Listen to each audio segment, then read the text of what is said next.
It is not wise to pay too much, but it is worse to pay too little. When you pay too much, you lose a little money. But that's all. When you pay too little, sometimes you lose everything. Because the thing you bought was incapable of doing the thing it was bought to do. John Ruskin, 1819-1900. Step 18. Building rapport. Warm up. There are no ifs, buts, or maybes about it. Without any shadow of a doubt, the most important part of any sales call or presentation is the warm-up. The warm-up session. That period of time for building rapport. There is always the odd exception, but generally, people will not buy of you if they do not like you. How many people have you ever sold to that didn't like you? In all likelihood, your answer will be none. Customers come in all different shapes and sizes, all different ages and religions.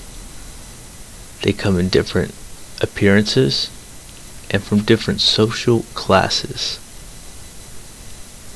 They come with different forms of intelligence and in more than just two sexes.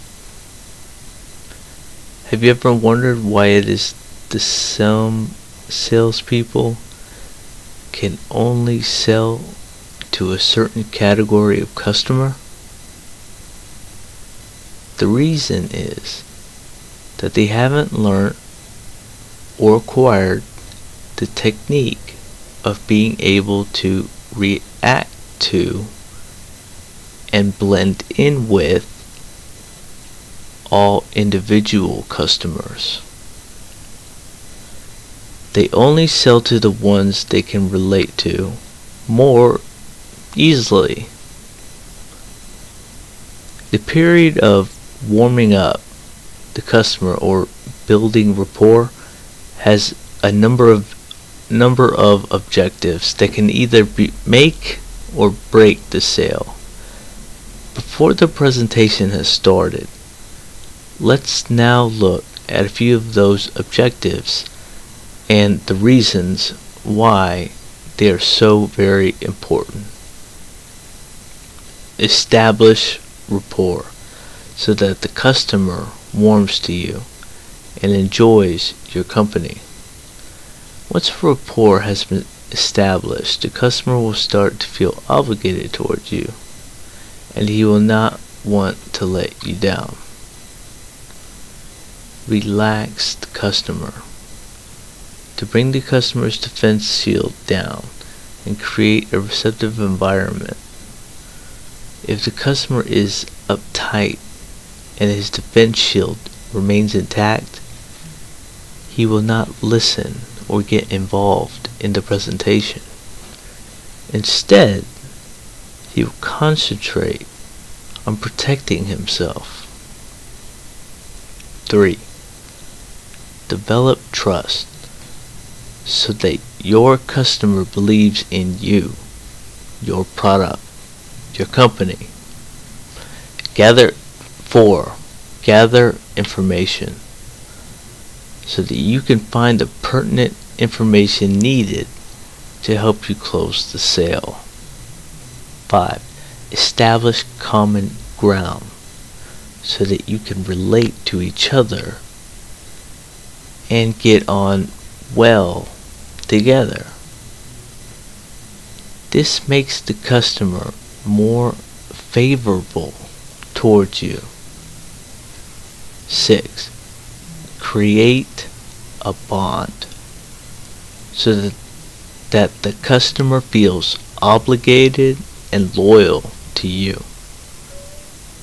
This creates a personal friendship which ensures the sale stays sold and also encourages the customer to give you repeat and referral business.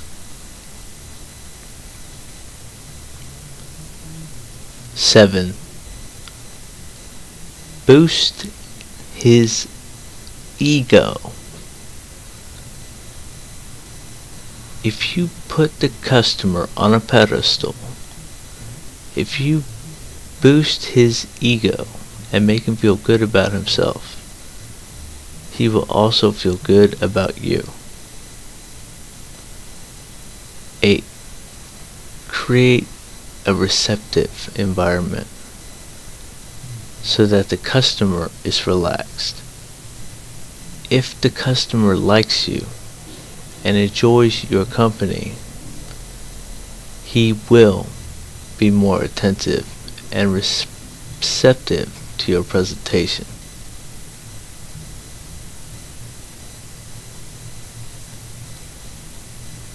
The more effective the warm-up, the easier it is to make the sale. A laydown, an easy sale, results from an excellent warm-up. Depending on your sales situation, there is no definite period of time as to how long the warm-up should last. It could be 2 minutes, or 10 minutes, or a week, or even a year. Generally speaking, in the field of direct sales, to qualified but cold leads, a typical warm-up period will last 30 minutes before the process would move into his presentation.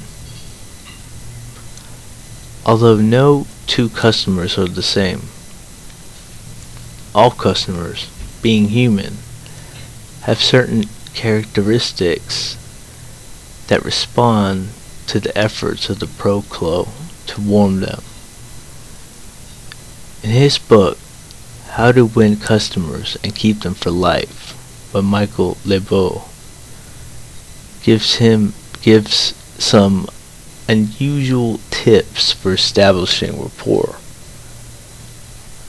I have used a section of them in compiling the following list.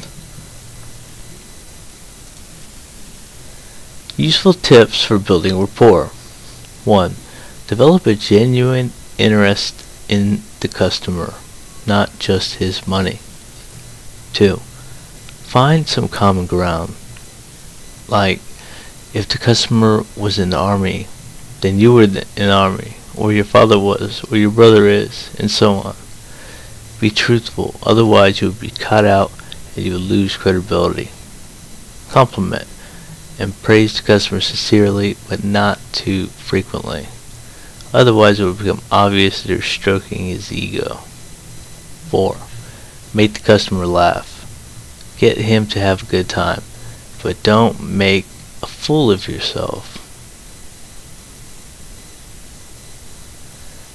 Smile often from your eyes. Smiling just from your mouth looks sarcastic and false. A genuine smile creates folds of skin under the eyes. Try it. 6. Encourage the customer to talk about himself. Everyone loves to do that. You will be amazed at the amount of information you will pick up. 7. Maintain eye contact. It shows sincerity. 8. Use the customer's name frequently. It will create warmth and a closeness, but not so frequently that it becomes annoying. 9. Make a pact with the customer. Tell him exactly what you are going to do. Alleviate his fear of the unknown and bring down his defense barrier. See step 16. There are only two kinds of people who fall for flattery, men and women. Use it. 11. Mirror image the customer positively. When he smiles, you smile. When he laughs, you laugh. When he's telling a story and acts surprised, you act surprised. 12. Tell the customer a secret. Take him into your confidence. Make the relationship a personal one. 13. Volunteer personal information about yourself, and you will encourage the customer to do the same. 14. Tell the customer an emotional story, be it happy or sad, and use lots of emotion to illustrate. Customers love to feel that they really know you personally. 15. Make a commitment to the customer, a dinner date or a golf match, and keep it. This makes the customer feel ever more obligated. 16. Be polite and courteous at all times. 17. Subtly touch, but in a non-offensive manner, and not too often. 18. It is flattering to be asked for advice, so ask for it. 19. We all relate to people who are like us or aspire to be us, so be like your customer. 20. Remember that you have 2 ears and 1 mouth. Use them in that proportion. The warm-up is, without question, the most important part of the sales presentation. High pressure, bulldozer closers do close sales, but it is the closer who builds rapport with his customer, who keeps it sold, and gets repeat business, and gets referrals. Do unto others as you would have others do unto yourself. My brother-in-law. George is a partner in a firm of builders merchants in London. Talk about competition. There are some 250 merchants in the London area, and they all sell exactly the same products for almost exactly the same price. They all buy their goods from the same manufacturer, and they are all out to try to service the same accounts. This is the ultimate competition. 250 plus suppliers selling the same products to the same customers for the same price, even with the same delivery service, the same periods of credit, and the same after-sales service.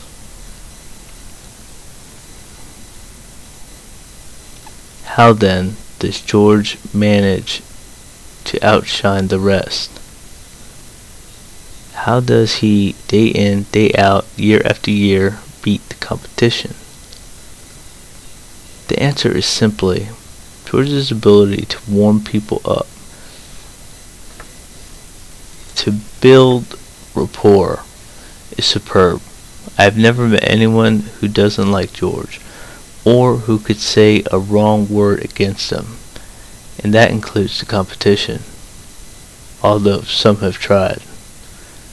George doesn't cold call as such because he is an established customer base, and in the building, field new customers don't appear oversight, they evolve over years. But he is forever calling just the same. He has over 500 customers, and he knows everything about them, their wives, children's names, where they live, and what their interests are, and so on. They get birthday cards, Christmas presents, and meals on on their anniversary. No, I'm not going to contradict myself. George doesn't have over 500 customers. He has over 500 friends who just happen also to be his customers. And his biggest asset, he is one of the best listeners I have ever met. If you have an effective warm-up, your customer will want to buy and buy again, and supply you with referrals and testimonials. That's one of the biggest secrets of the pro-clo.